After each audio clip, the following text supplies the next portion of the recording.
মহানগর ছাত্রলীগের সাধারণ সম্পাদক নাঈম আহমেদের নেতৃত্বে কিন্তু অনেক মোটরসাইকেল আসছে।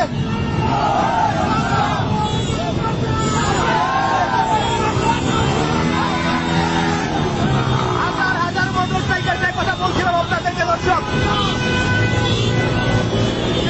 যে কোনো সময় এই সেনাপ্রধান অকার উপদেষ্টাকে লাথি মেরে চেয়ার থেকে সরিয়ে দিতে পারে।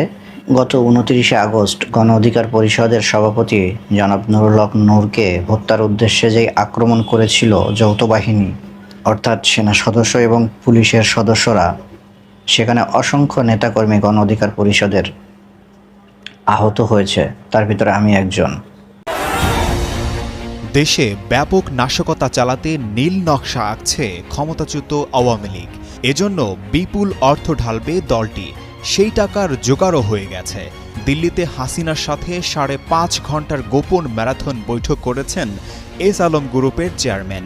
সেখানে অন্তত 2,500 কোটি টাকা হস্তান্তর করেছেন শেখ হাসিনাকে। আসসালামু আলাইকুম দর্শক, খুবই গুরুত্বপূর্ণ একটি ভিডিও নিয়ে হাজির হয়েছে দর্শক। ভিডিওটা দেখলে আপনার হৃদয়রকম অবাক হতে বাধ্য হবেন। পুরো নেট দুনিয়া তুলপাড় সৃষ্টি করে দিয়েছে, সেই ভিডিওটা এখন আপনাদের মাঝে তুলে ধরবো দর্শক। এদিকে বাংলাদেশ থেকে সাবেক প্রধানমন্ত্রী শেখ হাসিনার কাছে 2,500 কোটি টাকা হস্তান্তর করলেন এক আওয়ামী লীগের নেতা। এত টাকা কোথায় পেলেন এবং এই টাকার সাথে জড়িত কে কে ছিল সেই আপনাদের সবাইকে আপনাদের সামনে তুলে ধরবো। এবং তারই সাথে সাথে যে সেনাপ্রধান ওয়াকারুজ্জামান যে কী শুরু করেছেন তা আপনারা তুলে ধরবো। ওয়াকারুজ্জামান যে বাংলা উপদেষ্টার উপর যে ভিত্তিহীন অভিযোগ তুলে ধরেছেন ছাত্রদের সাথে, সেই ছাত্রছাত্রীরা কী বলছে আপনারা তুলে ধরবো। খুব গুরুত্বপূর্ণ ভিডিওটি না টেনে সম্পূর্ণ ভিডিওটা দেখুন। কথা আমরা চলুন দেখে আসি সেই সম্পূর্ণ ভিডিওটি। বাংলাদেশের রাজনীতির আকাশে আবারও দপদপে উত্তেজনার আগুন। জাতীয় পার্টিকে নিষিদ্ধের দাবিতে উত্তাল দেশের রাজনীতি। গেল শুক্রবার সন্ধ্যায় জাতীয় পার্টির কার্যালয়ের সামনে গণ অধিকার পরিষদের সঙ্গে পুলিশের সংঘর্ষে গুরুতর আহত হন নুরুল হক নূর। সেই ঘটনার পর থেকেই রাজনীতির অঙ্গনে গুঞ্জন উঠে এবার হয়তো জাতীয় পার্টিকেও নিষিদ্ধ করা হতে পারে। জাতীয় পার্টির ঘাড়ে ভর করেই নাকি রাজনীতিতে ফেরার পথ খুঁজছে কার্যক্রম নিষিদ্ধ আওয়ামী লীগ। তাই গণ অধিকার পরিষদ ও এনসিপি সরাসরি দাবি তুলছে জাতীয় পার্টির কার্যক্রম আইনিভাবে বন্ধ করার জন্য। আর এতে নিজেদের সম্মতির কথাও জানিয়েছে জামায়াতে ইসলামী। এমন উত্তপ্ত পরিস্থিতির মাঝেই হঠাৎ ধানমন্ডিতে ঝটিকা মিছিল করে কার্যক্রম নিষিদ্ধ আওয়ামী লীগ ও এর সহযোগী সংগঠনের নেতাকর্মীরা।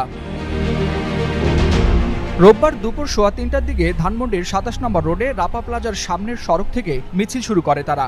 এ সময় বিভিন্ন স্লোগান দিয়ে মিছিলকারীরা শঙ্করের বাংলাদেশ আই হসপিটালের সামনে দিয়ে জাতীয় কবি কাজী নজরুল ইসলাম ইনস্টিটিউটের সামনে পৌঁছায়। সেখানে কয়েক মিনিট অবস্থান করে আওয়ামী লীগের নেতাকর্মীরা। পরে হঠাৎ করেই আশেপাশের গলিতে ছড়িয়ে পড়ে তারা। স্থানীয় সূত্র জানায়, কোনো পূর্ব ঘোষণা ছাড়াই কার্যক্রম নিষিদ্ধ দলটির সমর্থকরা ব্যানার হাতে জড়ো হয়ে এই মিছিল বের করেন। এ বিষয়ে ধানমন্ডি মডেল থানার ভারপ্রাপ্ত কর্মকর্তা কৈশন্য মার্মা বলেন, আওয়ামী লীগের মিছিলের খবর পাওয়া গেছে, তবে ঘটনাস্থলে গিয়ে কাউকে আটক বা গ্রেফতার করা সম্ভব হয়নি। গেল বছরের 5ই আগস্ট শেখ হাসিনার সরকারের পতনের পর চলতি বছরের মে মাসেই অন্তর্বর্তী সরকার নিষিদ্ধ করে আওয়ামী লীগ ও এর সহযোগী সংগঠনগুলোর কার্যক্রম। রাজনৈতিক বিশ্লেষকরা বলছেন, নিষিদ্ধ হওয়ার পর থেকেই ঝটিকা মিছিলকে অস্ত্র বানিয়ে প্রতিবাদ জানাচ্ছে দলটির নেতাকর্মীরা। দেশে ব্যাপক নাশকতা চালাতে নীল নকশা আঁকছে ক্ষমতাচ্যুত আওয়ামী লীগ। এজন্য বিপুল অর্থ ঢালবে দলটি, সেই টাকার জোগাড়ও হয়ে গেছে। দিল্লিতে হাসিনার সাথে 5.5 ঘন্টার গোপন ম্যারাথন বৈঠক করেছেন এস আলম গ্রুপের চেয়ারম্যান। সেখানে অন্তত 2,500 কোটি টাকা হস্তান্তর করেছেন শেখ হাসিনাকে। এ নিয়ে একটি প্রতিবেদন প্রকাশ করেছে দৈনিক নয়া দিগন্ত। ওই প্রতিবেদনে বলা হয়, এই দীর্ঘ সময়ে শেখ হাসিনার সাথে একান্ত আলাপ হয় এস আলমের। প্রাপ্ত তথ্য মতে এই সময়ে ভারতের বেশ কয়েকজন উচ্চপদস্থ কর্মকর্তাও সেখানে উপস্থিত ছিলেন। ওই বৈঠকে বাংলাদেশ থেকে পালিয়ে ভারতে আশ্রয় নেওয়া শেখ হাসিনা বাংলাদেশকে অস্থিতিশীল করা ও ক্ষমতায় ফিরে আসতে তার দীর্ঘদিনের সহযোগী এস আলমের কাছে 4,500 কোটি টাকা চান এবং এস আলম এই পরিমাণ টাকা তাকে দিতে সম্মত হন।